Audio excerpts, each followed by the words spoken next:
All right. So I'm going to record this for everybody that's not here, people on internship. I'm going to introduce Graham, but before I do that, just talk a little bit real quickly about the Advocacy Forum and why we exist, for those of you that haven't been to a meeting yet. We like to try to meet once a month, right? And the purpose is really, outside of the classroom, there are so many issues in the profession and so many opportunities for you as new physical therapists, right, to advance this profession, to succeed in your careers. And so that's why we exist. We really want to focus on development of the profession, advancement of the profession from a legal standpoint, a legislative standpoint, and kind of a social, marketing, and PR standpoint. It's really, really important. You're going to graduate with a set of skills and an ability to really help the healthcare system and help your communities, but yet you're legally restricted to not utilize all those skills, right? And also, the public isn't aware of everything that you can do. So that's really why we exist, to work on projects to advance and advocate for the profession and for our patients. Every month we try to bring you different speakers. We'll bring in private practitioners. We'll bring in military PTs that have different expertise areas. And for Dr. Larson, it's all about professional sports. That's an area that he's really excelled in. And as an alumni, it's been fun to kind of watch his career and watch him become really one of the top PTs in pro sports, specifically in the NFL, over the past few years. So I'll let him kind of share his story with you and how he got into this position. But Graham, we just want to thank you so much for taking time out of your schedule to be with us here today. Thanks, Eric. Yeah, can you guys hear me okay? Yeah. Perfect. Appreciate you guys taking the time to let me speak to you today. Again, as Eric said, my name's Graham Larson. I'm Vice President of Physical Therapy for a company named Exos. I also oversee our Pro Elite Sport division. We were formerly known as Athletes Performance. So a few years ago, that's what people most know us for, especially in the pro sports world. So I graduated from St. Augustine in 2007, actually.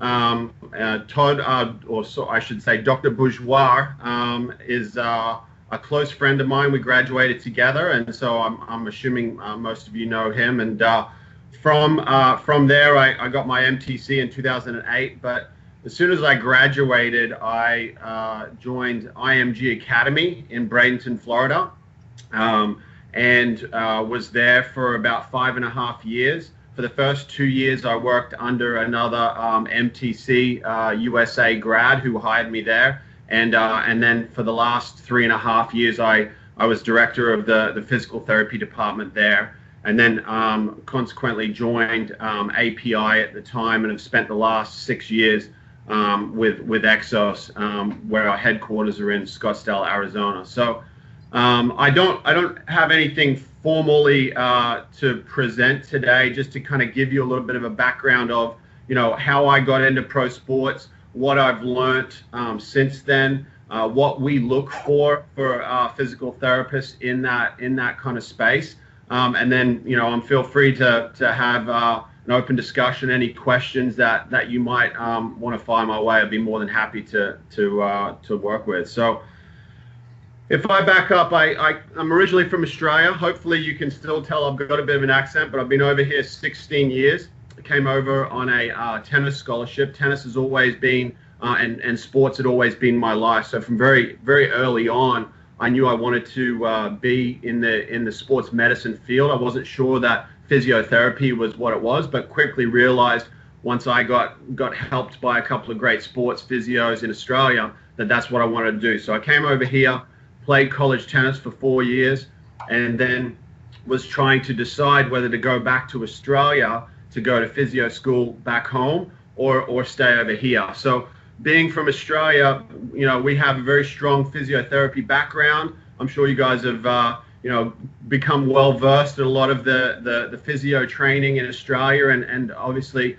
I knew about Stanley Paris and a strong manual therapy heritage of St. Augustine. So I quickly realized if I was going to stay in America, I wanted to go more of the manual therapy route through St. Augustine. So I applied to St. Augustine and completed the DPT there. And then I started applying for jobs in different areas as I was getting closer. 5th, 6th semester in St. Augustine. I knew I might not be able to get exactly into the sports medicine opportunity that I wanted, but I realized I needed to set myself up, whether it was going into a residency or a fellowship or just starting in general outpatient to start getting some experience and some knowledge in that area. So an opportunity actually randomly came up where I was interviewing in down in Sarasota, Florida, with the MTC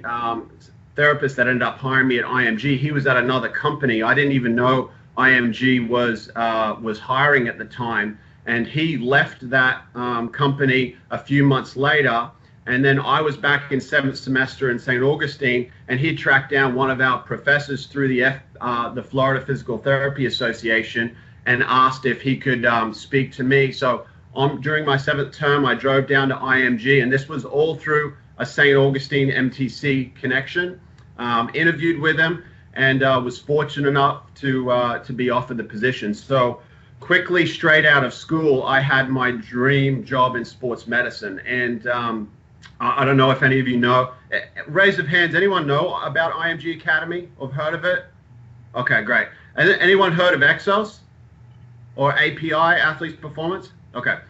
So I started at IMG, and 2 weeks after graduation, I found myself treating Maria Sharapova, who at the time was the highest paid female athlete in the world. So I was in over my head very early on in my career.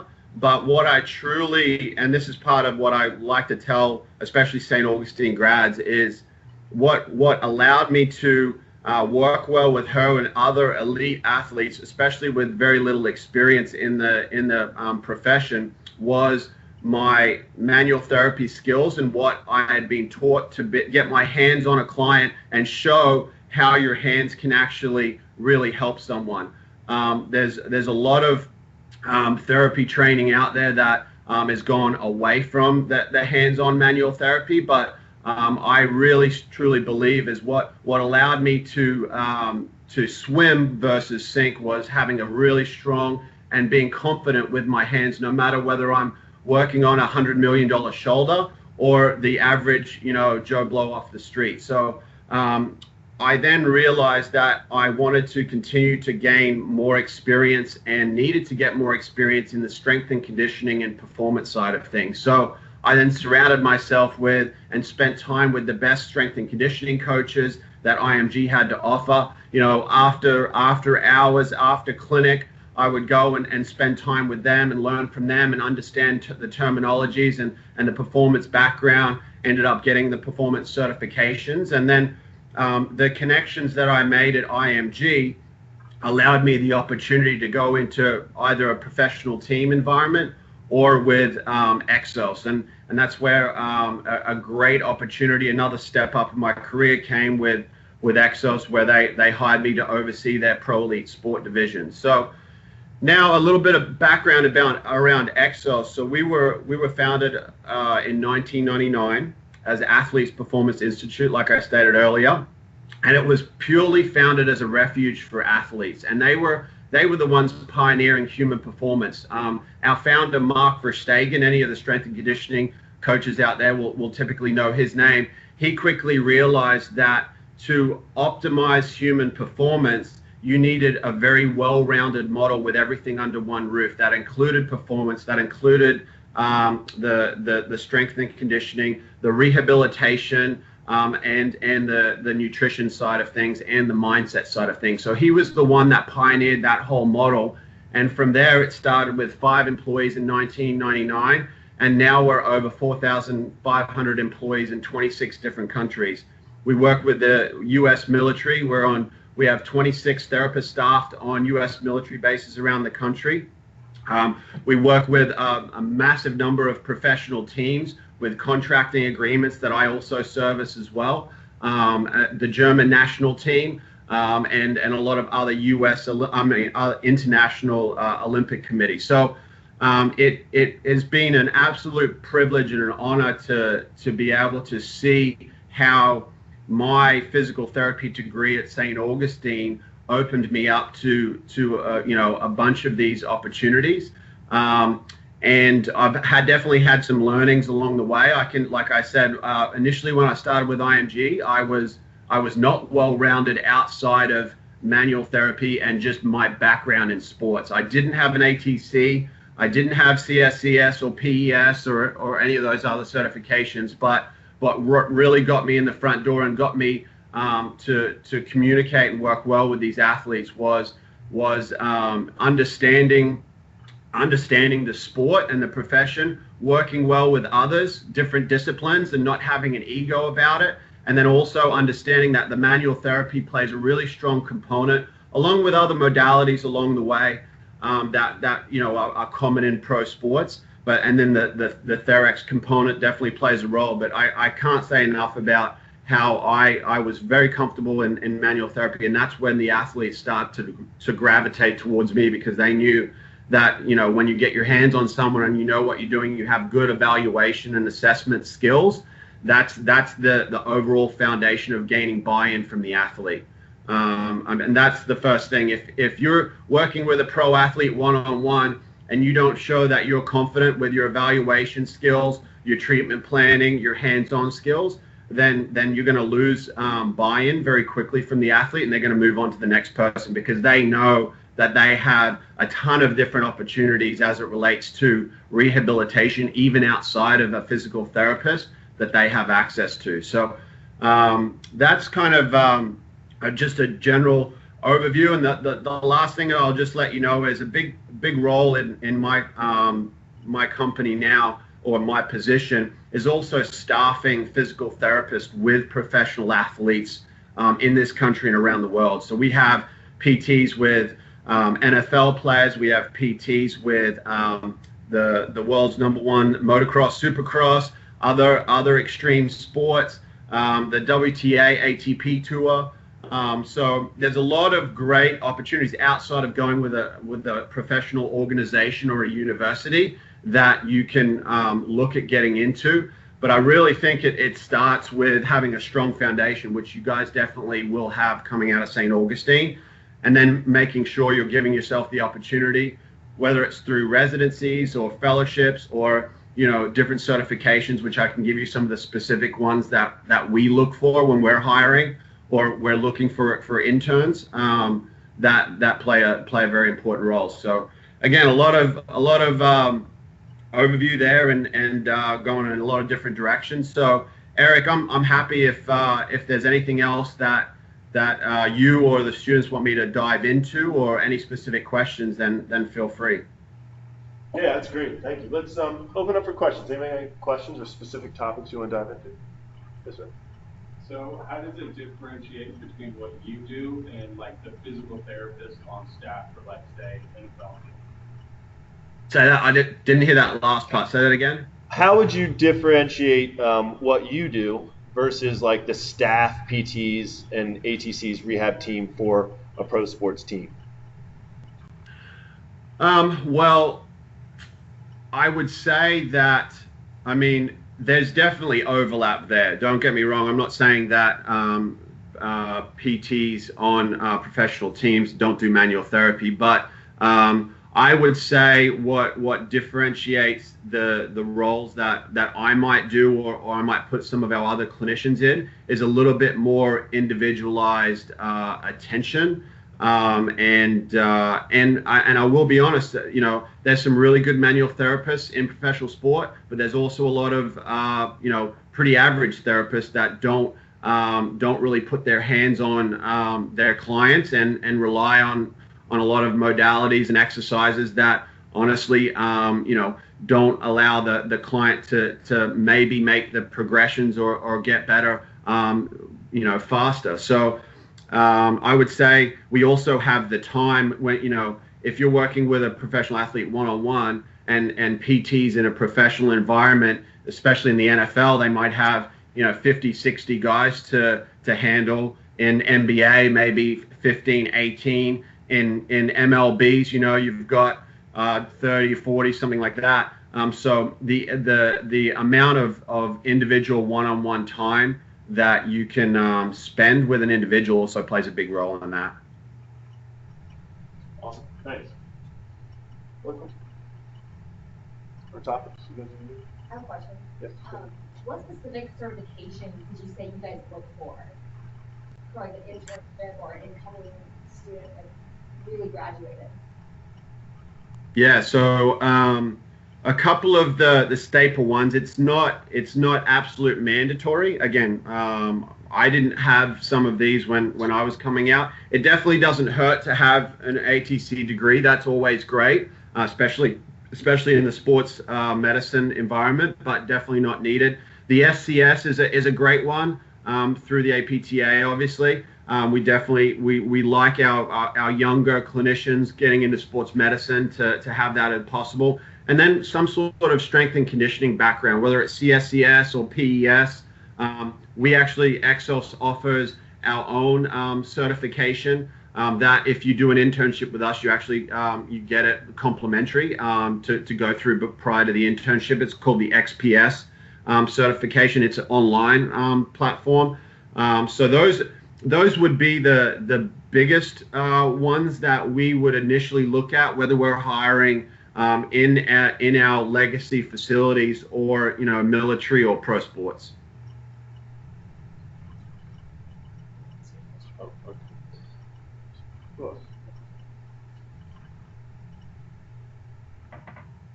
What semesters do we have here?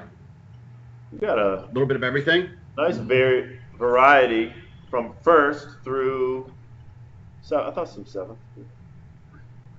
First to seventh. Wow. Fairly okay. Even distribution, good amount of second. But yeah, you got them all over the board.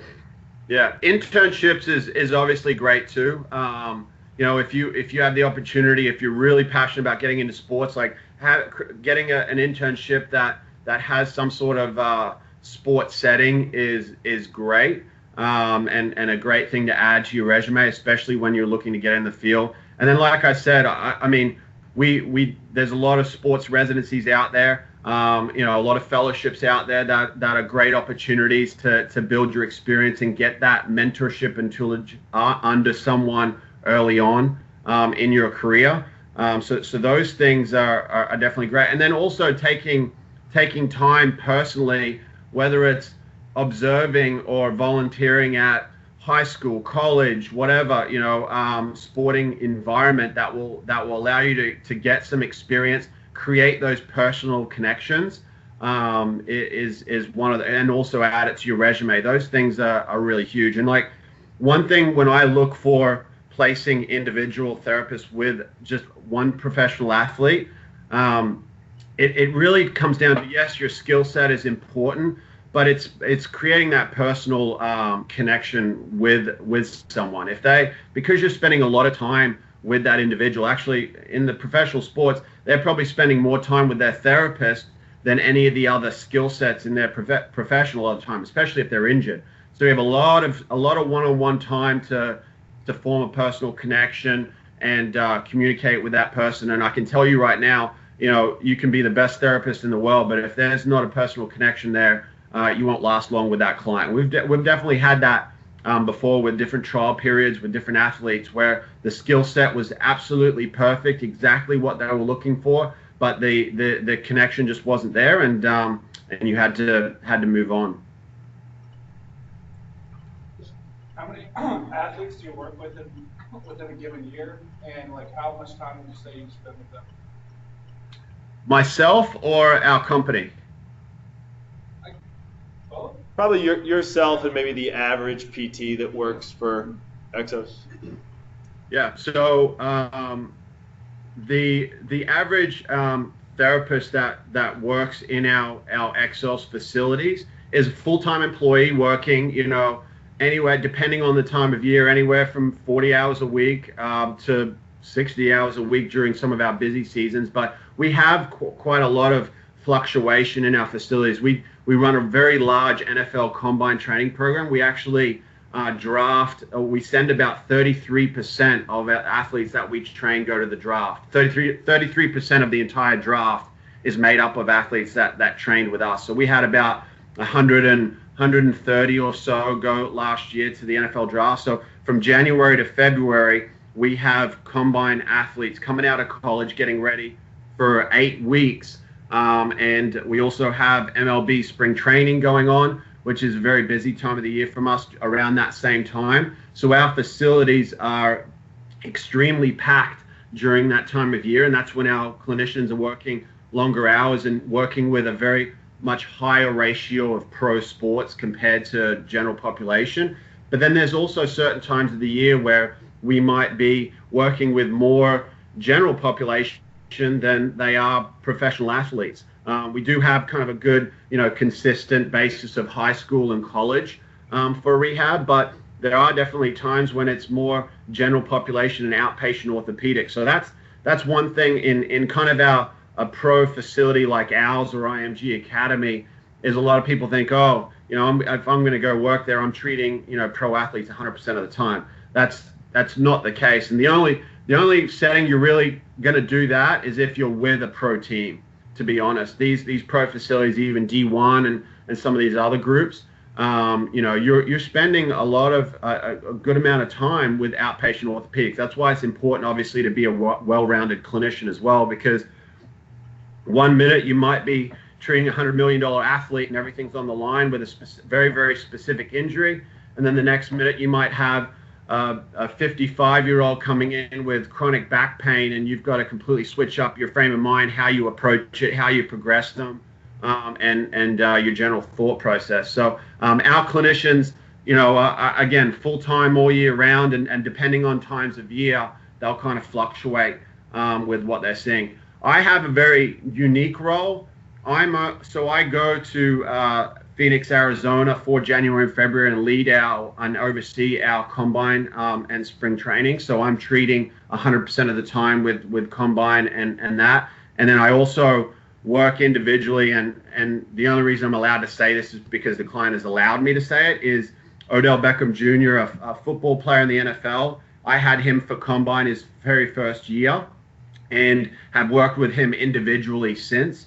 On a regular basis. So that's a contract that we have through our company, where I go individually to work with that client. I communicate with the team, and so everyone stays on the same page. But very quickly, I realized he'd coming out of college, everyone knew he was a good prospect. He'd had several hamstring strains on either side. He'd done, a lot of specific work on strengthening hamstrings and some of the other very, very basic modalities that you would do, and no one really figured out there was an underlying instability in his spine. We figured that out. We addressed that, and were able to get him going in the right direction. So through my training at St. Augustine, I was able to do more of a differential diagnosis and figure some of those things out. And then from there, we've had a good working relationship. So. And then I'll go off and work with other pro athletes here and there on a very short-term basis. And then the rest of the year, I'm doing management stuff. So again, I like to keep my hands dirty certain times of the year, but really I'm not a full-time practicing clinician anymore. So that's kind of the general overview. And then we have our physical therapists on military bases, and they're working 100% of the time with military personnel or special forces. Awesome. Thanks. Yes. Can you expand on the mindset of the training you did that? Yeah, talk a little bit more. You mean the mindset of the clinician? Yes. Talk a little bit more about the mindset of the clinician training an elite athlete. What's going through your head, and what, I guess, just overall your perspective.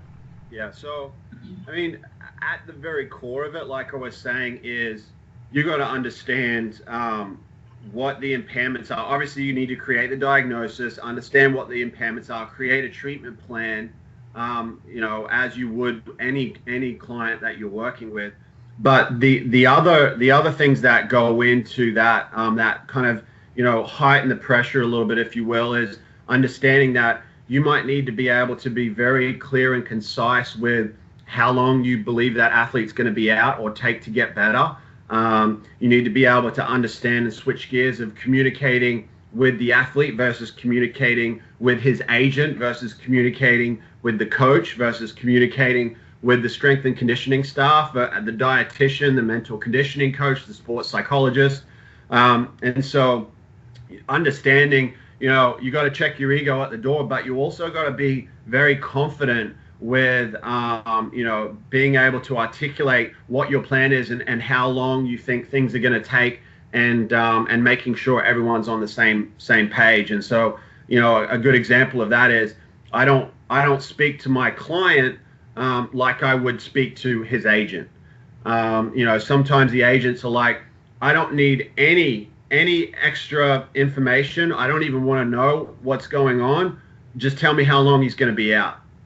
And that's where you've got to be able to be very confident. And so from a mindset of the clinician, I would say that comes with experience too. The more, you know, shoulders you see, the more elbows, the more backs, the more knees, the more ankles, you're going to get more confident around that. But also you got to work with the orthopedic physicians too, because a lot of times if it's post-surgical rehab, these teams are being sent to the best orthos in the business that have certain protocols, that have certain expectations. And sometimes you've got to understand that you might not agree with a certain protocol and might want to progress it in a little bit faster or a different direction. But sometimes you've got to understand, hey, you know, we've got this orthopedic surgeon and this team is responsible for this athlete's contract. So we need to understand that we need to sometimes adhere to certain guidelines that you might not ever see in the general population kind of setting. So it's kind of understanding, you know, how to communicate with all those disciplines. And that also comes from experience as well. Initially, when I got in the field, I was like, you know, why do I need to know much about nutrition? I mean, I'm an outpatient therapist in sports medicine. How important can nutrition be? But coming from IMG, who has a very strong nutrition department, as well as Exos, and understanding how nutrition plays a massive role in inflammation and recovery, and you know, how to view supplementation and how to be careful with supplementation, how to you know, using those certain things to reinforce your treatment can be very, very beneficial. And they're things that I didn't know coming out, you know, of school and you know, getting dropped into this kind of setting. Would you consider that the most difficult aspect of your job then, would be kind of managing everything, kind of just what you just said? Yeah, and being held accountable to it. You know, it's a little different if you flare up a $50 million athlete's back or shoulder, you know, when it was progressing well, or you did something that you know, looked like it directly caused an issue or a flare up, then you're going to be held to the fire a little bit more than you would if you flared up a back in the general population area. I mean, you know, a person is a person, and by no means am I saying an elite athlete or a high-paid athlete is more important as it relates to treatment. That's one thing that we hold our athletes accountable towards. I mean, we like the one-on-one time with every patient, whether it's an elite athlete or not. But understanding the accountability factor might get heightened, and you need to, you know, be able to be comfortable with the decisions you're making, knowing that that's a consequence if something happens.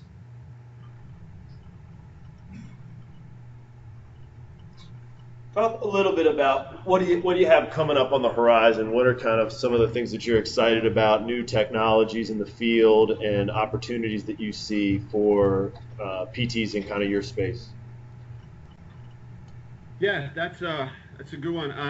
I mean, we know and we know how St. Augustine and we know what the evidence says on some of the traditional modalities out there. Such as ultrasound and traditional STEM and things like that. And there might be a place in certain areas, but I'm really excited, especially in the sports medicine field, with more and more different you know, technology that is coming out that allows us to move on from some of the traditional approaches and how we kind of utilize that into our system. But having said that, what does excite me is I still see the massive benefit that manual therapy approach has with clients, and so and I don't see that going away. So I think it's super important to understand that that's going to be always at the foundation of whatever you're going to be doing, and understanding, like, I have to communicate with a lot of chiropractors as well, and understanding that physical therapists, if you're a strong manual clinician, you have the ability to get someone better, potentially safer and faster than even a chiropractor would. But we're so well rounded with all of the training and the things that we're able to use, and understanding how that's helping someone. And so I'm just excited for the profession as a whole, especially in sports medicine. The PT is a very, very integral part in the whole approach to performance. I mean, we're talking, 8 years ago or so, NFL teams didn't even have to have a physical therapist employed on their staff. That's changed because they knew the benefit of that. More and more of the directors of high performance that are overseeing the entire sports medicine department with NBA teams are now physical therapists, whereas before they used to be team physicians, orthos, or another discipline. But they understand that the physical therapist in that setting is the most well-rounded as it relates to all of the different approaches of getting someone better, but also helping with performance. The way healthcare is going and reimbursement rates scares me a little bit. I don't have to keep my hand as on the pulse with that, given the areas of work that I'm in. But more and more, it's going to cash-based services, and going into CrossFit boxes and going into gyms, and a lot of my therapists that I went to PT school with are going out on their own and doing these things and doing them successfully. But that's going to rely on your ability to get someone better, because if they're coming in and paying a solid cash rate, you better be able to get them better and show why you're better than the average Joe Blow down the street, that they can have a $10 copay and they're having to see 30 patients a day because their average reimbursement per patient is $45. So those things are areas where it's more and more important, I believe, in my opinion, where to be a super strong clinician and well-rounded, especially if you want to be in the outpatient orthopedic setting.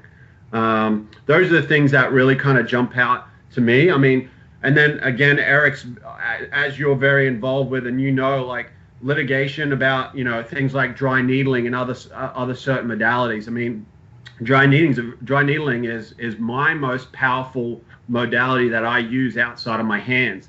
And I'm able to use it in Arizona, but it frustrates me when I come back to Florida and I can't use it, and a lot of other states. So those things, I hope continue to move in the right direction for our overall profession.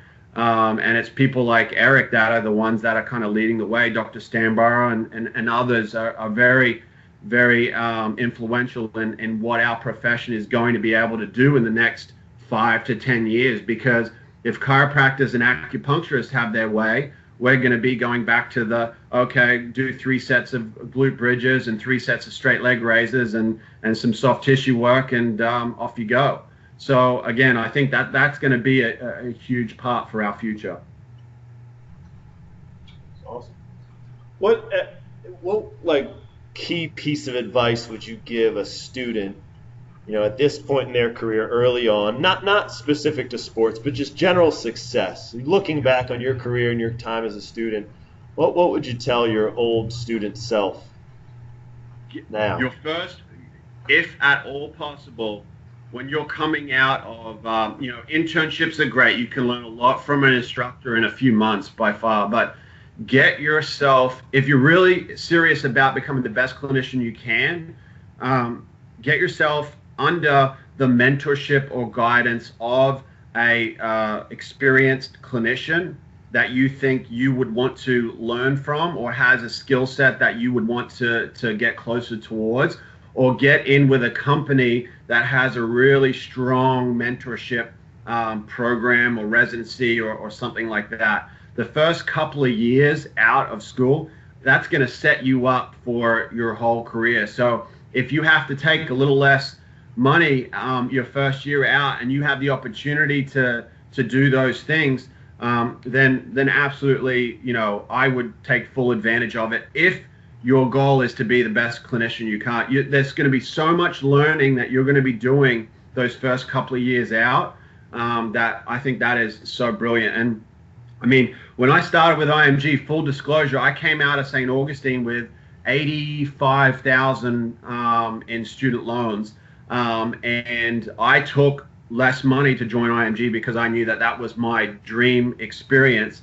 I still lived like I was in college, and I had my entire student loans paid off in 4 years, because I committed to making sure I was accountable to, not living like all of a sudden I had money, but I knew that getting myself into a situation for a little less money for a greater opportunity at the outset, set me up for a future. And so again, everyone has their individual situations, but that's one thing that I tell all of the students that I've had in the past is, I'm like, you're going to learn a good bit here in 3 months, and I'm going to do my best to teach you as much as I can. But you really need to get yourself into a great system where you can really have some guidance and some mentorship, your first couple of years out of PT school. Awesome. Well, thank you so much, Graham. Give us your, how can people learn more about Exos and the opportunities that exist in that company? Yeah, I believe we have a connection with St. Augustine for our internship program. So I would talk to your specific, staff member that is in charge of that if you're interested in applying for an internship. Anything you want to learn more, if you want to learn more about how to apply for the internships, what they're about, different careers with our company. Like I said, we're over 4,500 employees now. We're staffing, PTs in a ton of different countries with different experiences and different skill sets. All of that you can find on our website. It's teamexos.com. So it's just TEAMEXOS.com, and that can give you any more information about our company, what we do, different directions, and we also, in the last 6 months, we acquired D1 Sports Medicine. So we now have another 42 outpatient physical therapy clinics across the country that are now Exos facilities. So again, that we're continuing to grow also in the outpatient orthopedic setting, and we know how important physical therapy is to our culture and our overall achievements. So, but all of that you can find on teamexos.com. Awesome. Well, thank you so much. Really appreciate your time. All right. Thanks, guys. Take care. Thanks, Graham. See ya.